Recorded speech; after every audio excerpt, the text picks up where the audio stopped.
Boa noite, meus queridos. Tudo bem? Amém. Vamos ficar todos nós em pé, juntos. Se você conhece quem está ao seu lado, ou na frente ou atrás, cumprimente essa pessoa. Se não, faça justamente isso, mais ainda.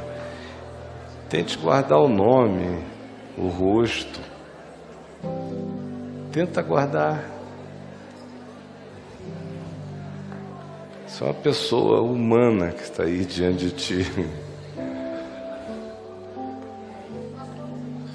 Será que anjo se trata com tanta indiferença quanto nós? Sim.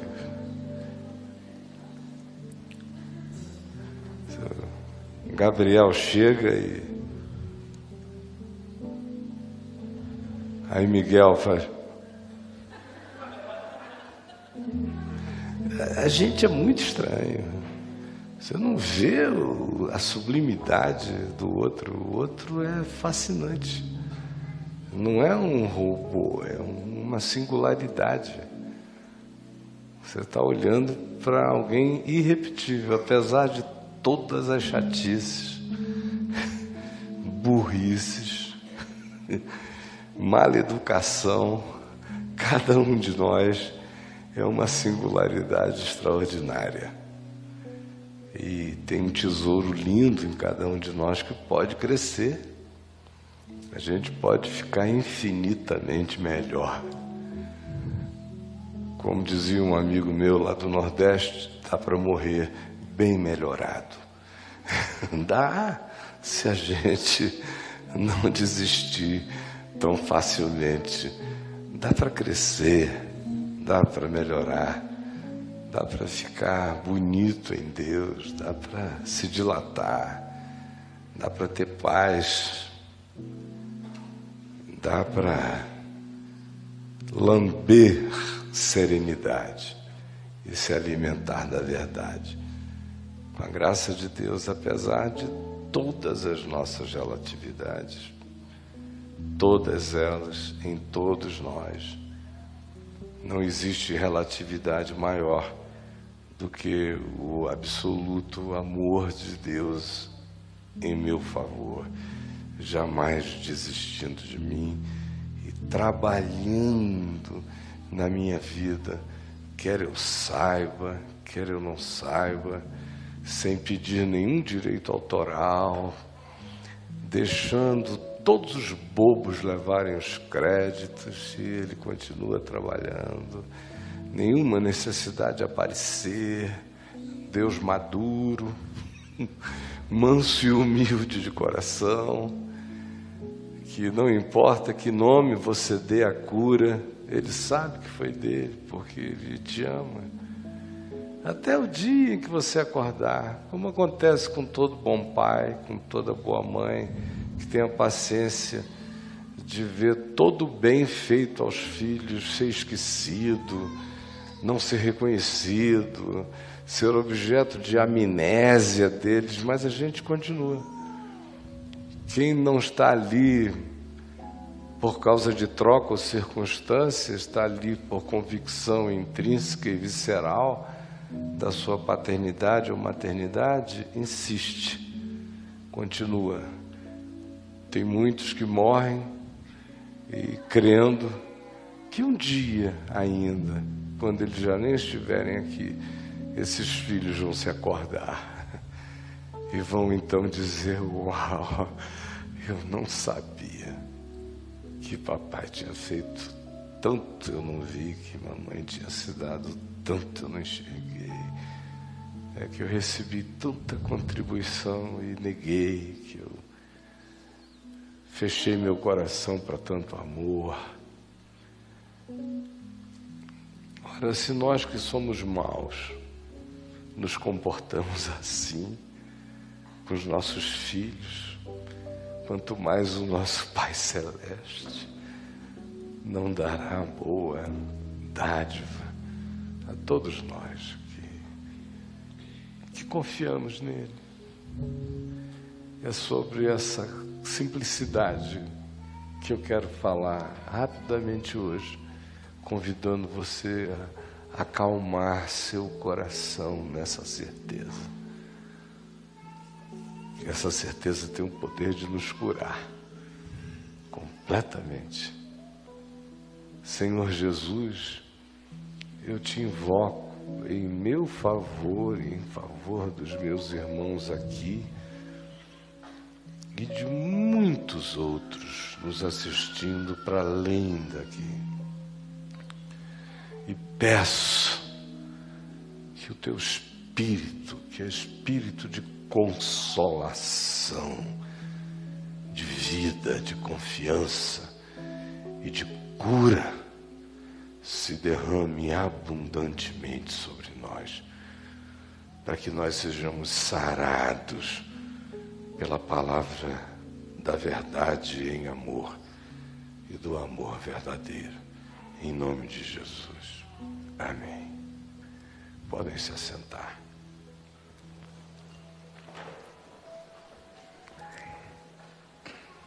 Olhem aqui. Eu vim hoje para cá com a vontade de pregar numa outra coisa, mas quando eu passei ali pela porta e olhei para vocês aqui, meu coração foi numa outra direção. Eu me perguntei, quantos hoje aqui estarão com medo e sofrendo as síndromes do medo? Vamos ajeitar esse som. Quantos? Ontem à noite, ou desculpem, domingo à noite, num programa de televisão, o padre Fábio de Mello veio a público para falar sobre a síndrome do pânico que o tem acometido e como por aquela angústia indizível o pavor já o assomou de maneira tão profunda que ele se viu escondido embaixo da cama e desejando mais do que tudo se jogar no colo da mãe, de pânico.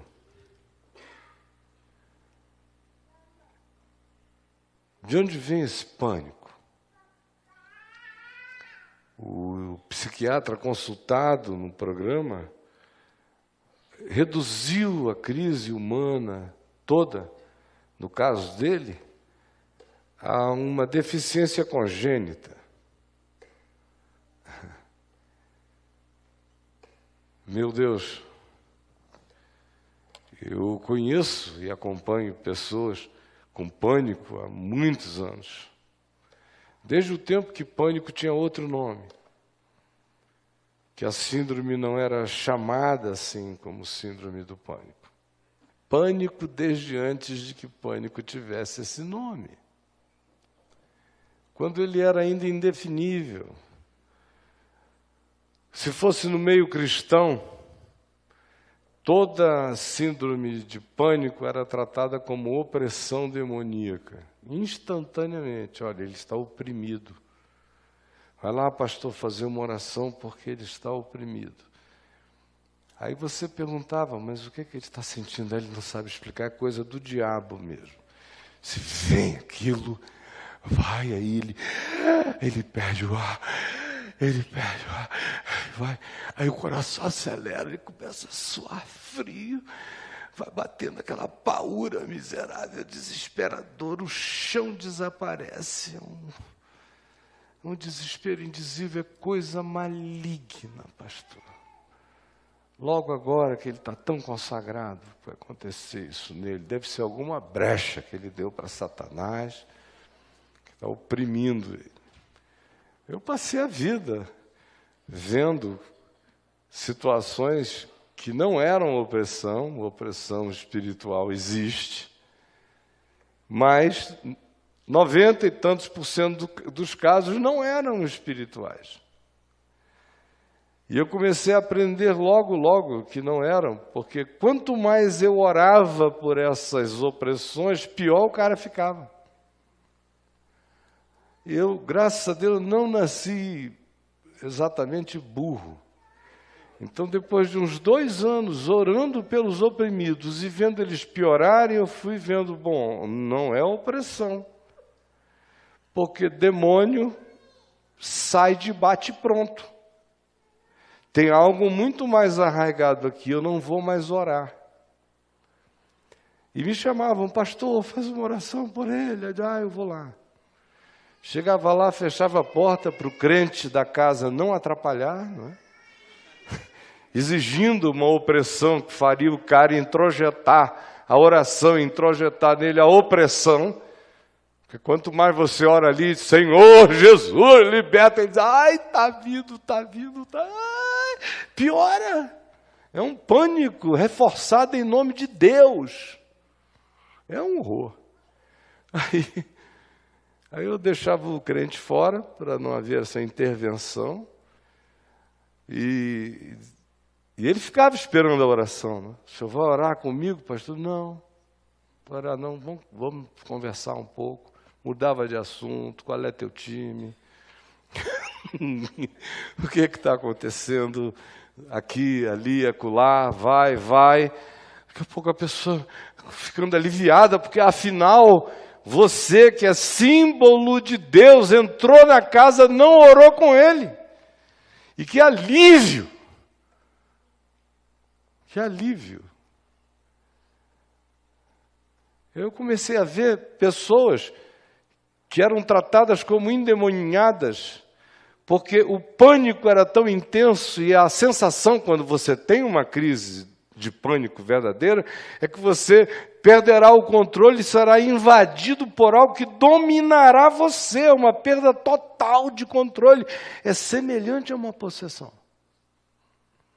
E o cara vive num ambiente onde todas essas estranhezas são diabo, o pavor é enorme. Depois de um tempo eu comecei a ver que alguns entravam em estado de pânico possesso. Não tinha demônio nenhum deles, eles estavam possuídos pelo desespero do pânico. E quantos assim foram tirados da possessão na base do vamos levantar? Aí, eu não sei que não tem nada aí não. Calma, filho, vem. Levanta, senta aqui comigo. E os irmãos ali, o pastor, não, podem ir, por favor. Uma aguinha. Vai, daqui a pouco ele está respirando, cobrando cor, voltando a si. A resfolegância vai dando lugar a uma respiração compassada. E aí eu iniciava a conversar exatamente aquilo que pode nos curar. De todo pânico, de todo medo, de todo tipo de fobia inobjetiva. Porque as grandes e esmagadoras fobias são essas difusas e inobjetivas, que marcam e esmagam o indivíduo. Vem de todos os lados. Tudo se transforma num ambiente absolutamente ou líquido ou vazio, sem chão, sem referência. A vertigem é angústia indizível. Vocês sabem do que eu estou falando.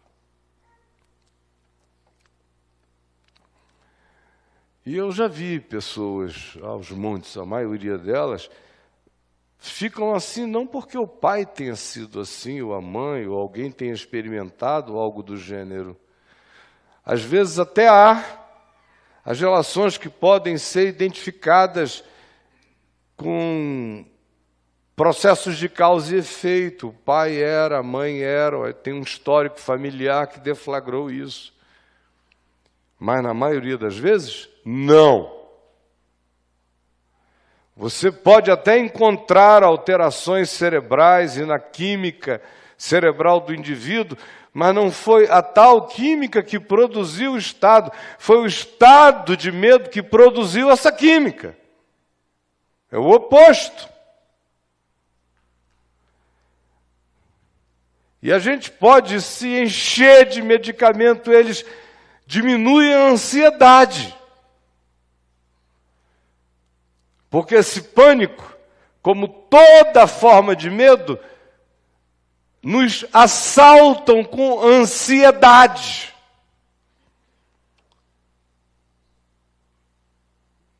Horrível é a ansiedade.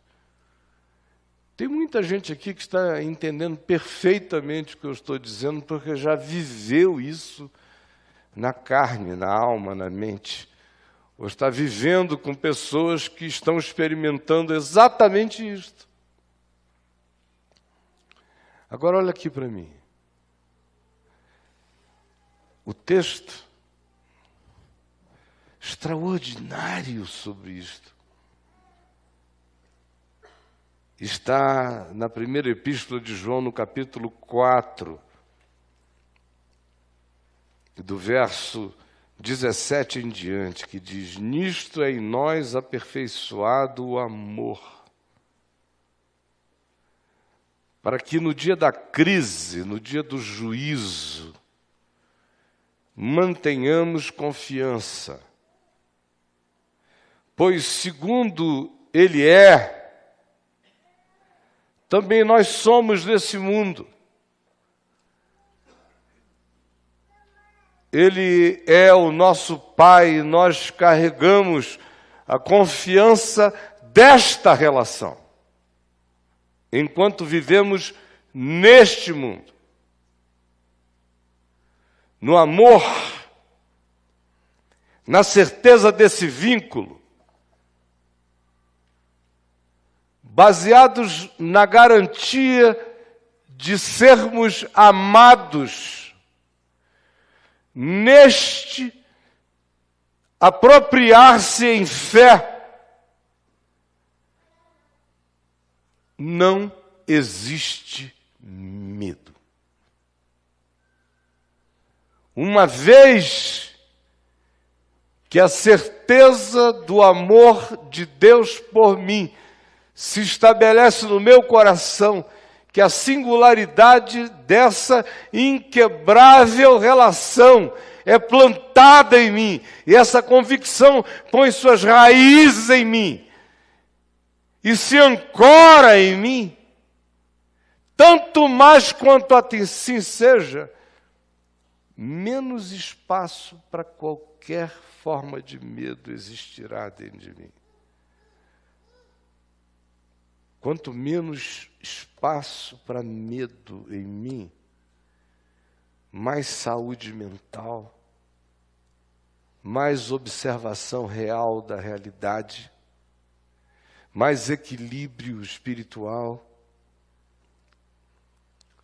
mais apropriação do benefício que decorre da consciência desse amor, que vai sendo apropriado crescentemente por nós pela fé, tomando posse do que seja verdade desse amor, tanto mais quanto assim seja, menos espaço para fobias haverá em mim. Porque no amor não existe medo, não é uma coisa óbvia. Onde habita o ciúme? O que é o ciúme? É medo. Claro, você pode dizer que a raiz é insegurança, mas o que é insegurança? De onde ela nasce? Medo. O medo está por trás de tudo que dissolve o nosso ser, que desmancha a pedra de esquina da confiança da nossa existência. Medo. Mas onde há amor, não há ciúme, porque não há medo. Não há insegurança porque não há medo.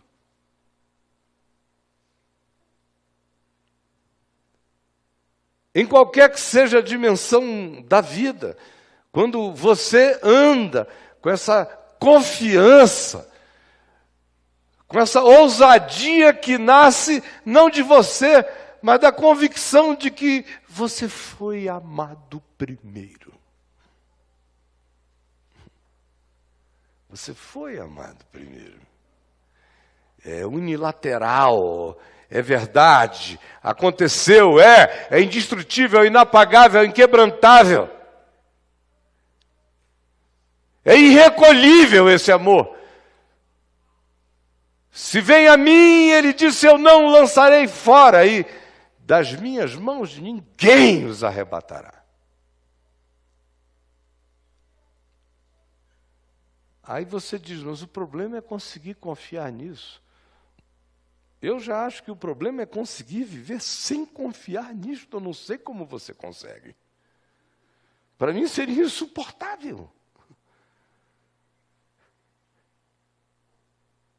Porque vivendo assim, esses 62 anos de vida, eu tenho atravessado tudo até aqui, atravessarei tudo que me vier, e em nome desse que me ama, atravessarei nessa confiança. Confiança. Não existe medo no amor.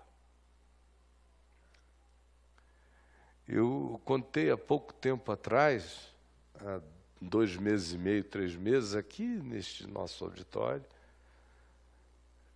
e quando aqueles 2 oficiais da Polícia Federal chegaram lá em casa, agora no dia 24 de maio, mais ou menos isso, com aquele mandado de prisão, eu li aquilo ali, olhei, vi que eles estavam emocionados de me entregarem aquilo, me pedindo perdão, desculpas por fazerem isso.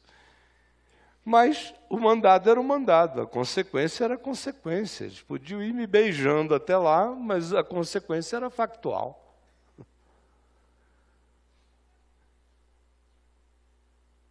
Aí estronda no meu coração aquela voz, a voz do meu pai, meu filho, Caio Fábio. Ainda que um exército se acampe contra ti, não se atemorizará o seu coração. Eu olhei para cima e falei, eu sei em quem eu vivo, e sei que Ele é poderoso. E que isto aqui é manifestação do amor dele por mim. E aquela confiança maravilhosamente sublime cresceu no coração, uma pacificação, uma serenidade. As raízes parece que se plantaram na praça da Nova Jerusalém, e o coração se oxigenou com paz. Nem nada, em segundo algum, em momento algum. Nada. Não existe medo. Medo de coisa alguma. Você tem medos que são muito mais prudências racionais do que medos. São muito mais resultado de uma avaliação prudente de quem vê o mal e se desvia dele, do que medo. É uma escolha da sabedoria, não é um tangenciamento provocado pelo medo, não é medo. No medo não há sabedoria, há impulso. É no não medo que existe a escolha lúcida. Lúcida. Sem tormento, sem pânico nenhum. Aí você tem um diagnóstico de câncer. Você pode ficar morrendo de medo. Ou não.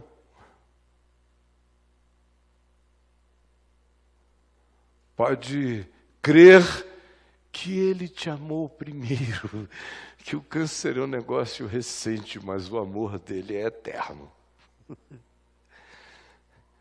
Que você já foi amado com câncer, antes de haver câncer. Aí você acha que isso não muda nada? Muda tudo. Muda tudo.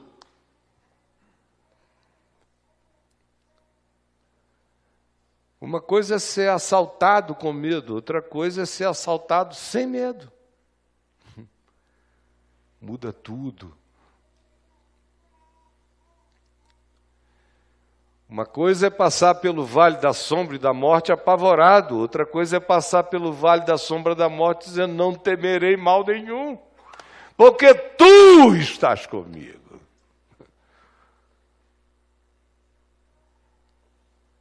Nisto conhecemos e cremos o amor que Deus nos tem. O amor que Deus nos tem. Deus é amor. E aquele que permanece no amor, que anda em amor, que sabe que o amor é o que valida a minha consciência do amor de Deus por mim, é a transferência do meu amor para com o próximo, e é a pacificação do meu coração e da minha consciência, fazendo as escolhas que o amor faz.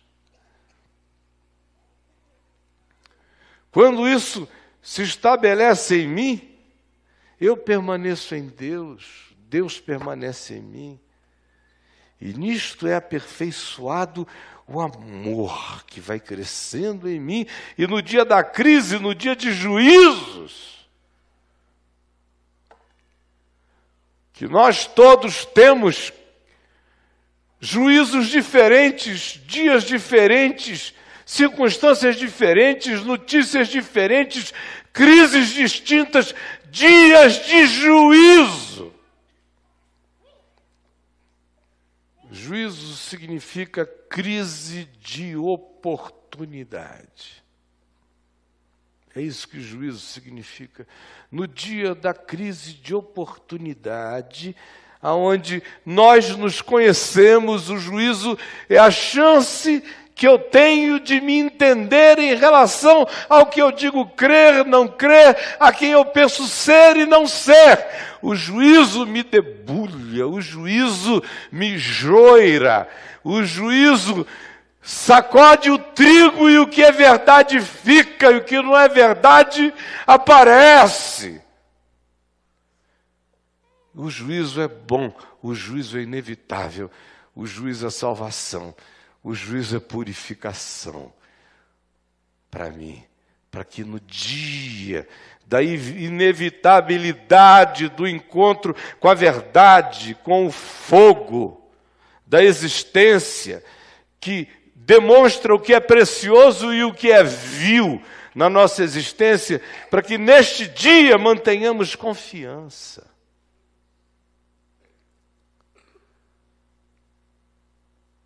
E então aprendamos que no amor não existe medo. Antes, isso é que é maravilhoso. O amor lança fora o medo, expulsa o medo, exorciza o medo da gente. Agora, não é amor de filho que provoca isso em nós. Nem é o amor da tua mulher, nem o amor do teu marido, nem o amor do teu pai, nem da tua mãe. Eles não têm esse poder todo. Esse amor que lança fora o medo decorre dessa certeza. Nós o amamos porque Ele nos amou primeiro. É só esse poder, é esse amor que vence o medo e que expulsa o medo, que me protege do pânico, ou que expulsa o pânico de mim. É esse amor.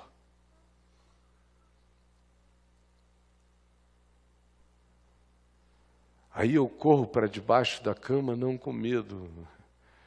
Não é nessa cama para a qual eu rolo, eu me cubro com os lençóis da bondade e durmo.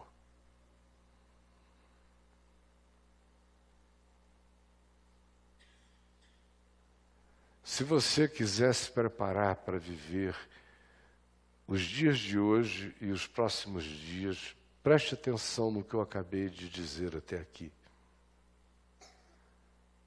Porque não existe nada mais poderoso com que se possa enfrentar todos os choques que virão e que já estão presentes, senão esse. Do contrário, é aquilo que o Apocalipse diz, o pânico é tão grande que as pessoas entram nas cavernas e pedem para que os montes as cubram. É pânico puro. Como Jesus disse, os homens desmaiarão de terror pela expectativa das coisas que sobrevirão ao mundo.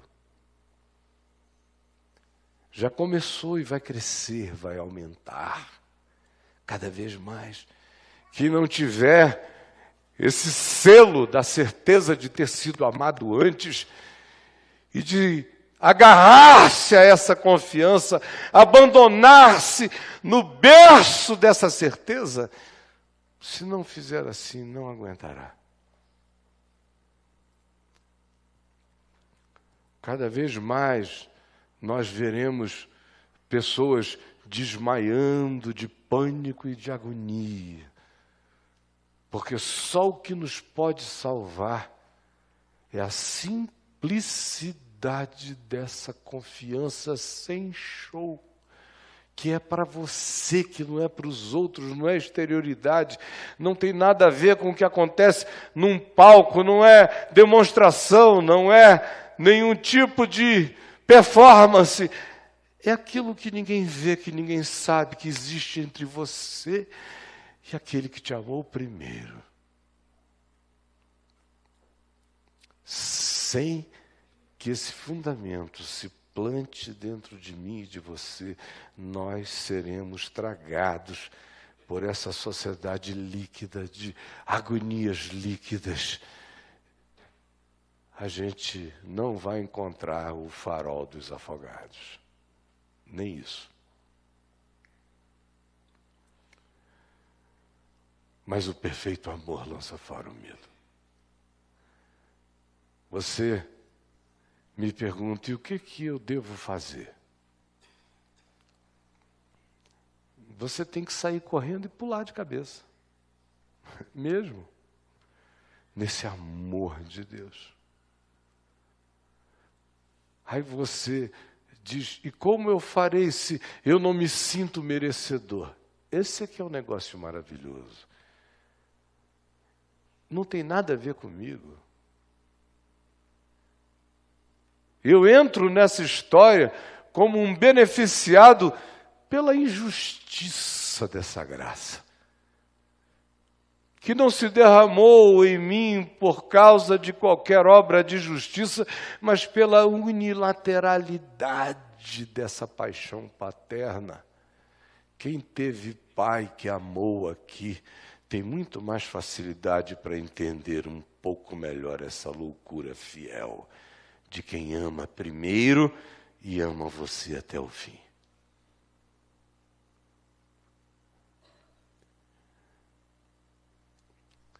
Mas mesmo que o teu pai e a tua mãe te desamparem, o Senhor diz, eu te acolherei, eu te tenho gravado nas palmas das minhas mãos, confia. Porque quanto mais o meu amor te encher, menos o medo terá lugar em ti. E a gente tem muitos medos.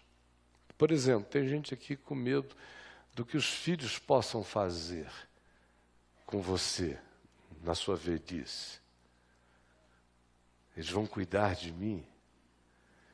Eles vão me dar um golpe?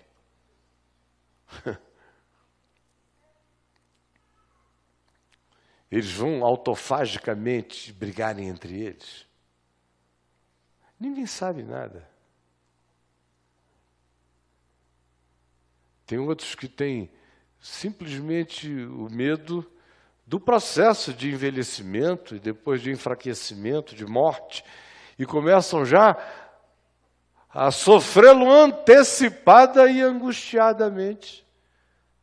E a vida se transforma num tormento. O medo da solidão. Aqui tem muita gente com medo da solidão. Não é só gente sozinha, também gente casada ou que tem família, mas família não garante a vitória sobre a solidão, de jeito nenhum. E essa angústia da solidão produz pânicos devastadores. Ou então, é o pânico que chega como resultado da culpa. A gente sabe que errou, que pecou. O coração não se perdoa. O espírito não consegue descansar na unilateralidade dessa misericórdia de Deus por mim. E eu me debato na agonia da minha incoerência. Vou me fragilizando no meu coração, o amor de Deus se relativiza no meu peito, e o medo cresce, e eu acordo afogado em pânico.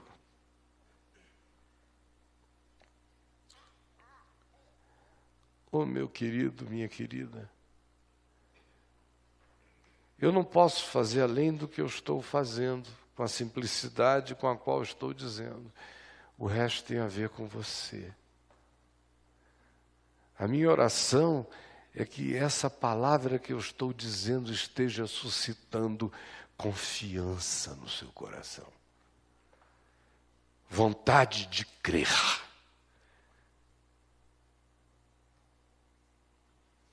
Tomar posse do Evangelho, da Boa Nova, do mais valente que te habita, da presença inequívoca todos os dias até a consumação dos séculos, da convicção de que Ele se plantou em mim, que o Espírito dele em mim é o penhor e a garantia desse pertencimento inabalável.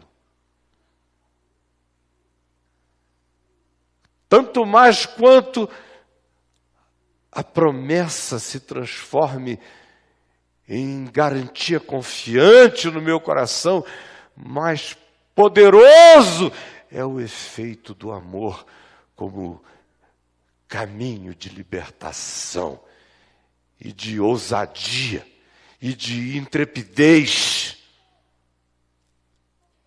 pois o Senhor é o meu pastor e nada me faltará. Ele me faz repousar em pastos verdejantes.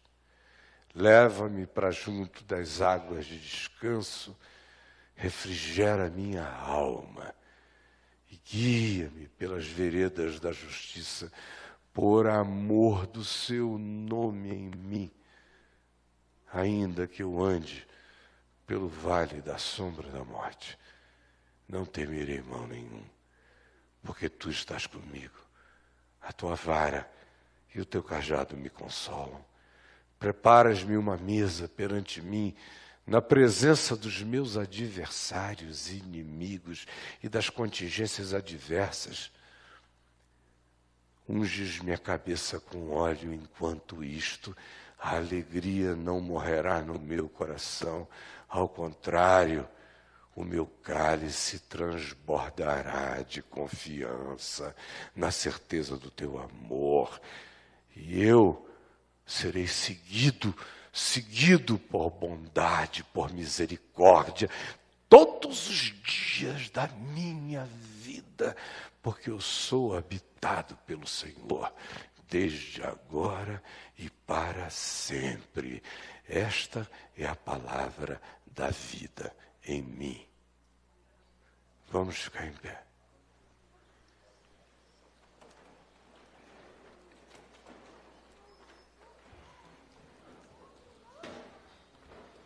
Tende bom ânimo. Não temais.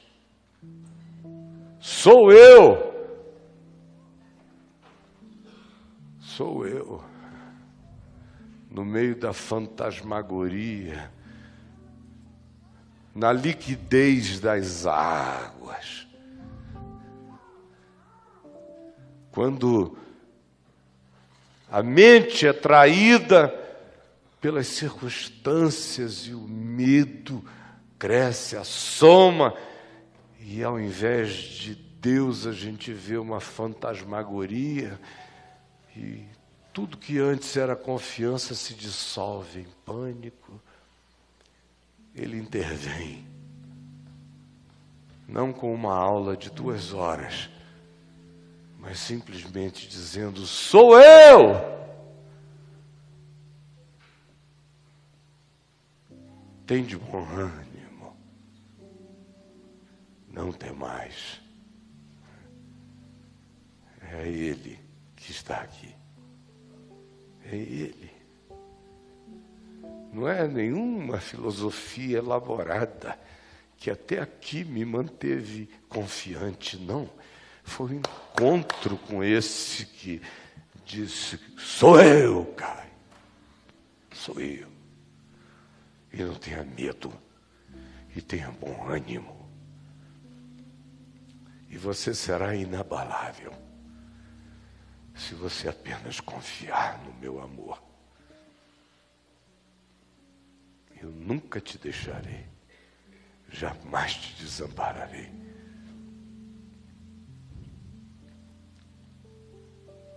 Anda na minha paz.